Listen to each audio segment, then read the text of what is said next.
ভোর তখন 6টা। ঝুমুর ঘুমোচ্ছে এখন। তখনই ঝুমুর আম্মু এসে ঝুমুকে ডাকতে লাগলো।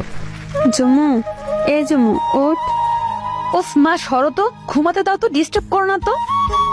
বাড়িতে এখনো অনেক কাজ বাকি আছে। বাড়িতে একটা উৎসব উৎসব ভাব।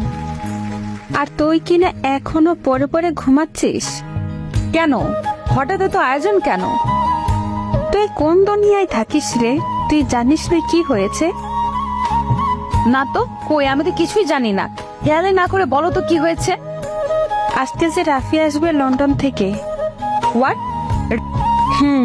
আজকে বিকেলে ওকে এয়ারপোর্টে রিসিভ করতে যাবে সবাই।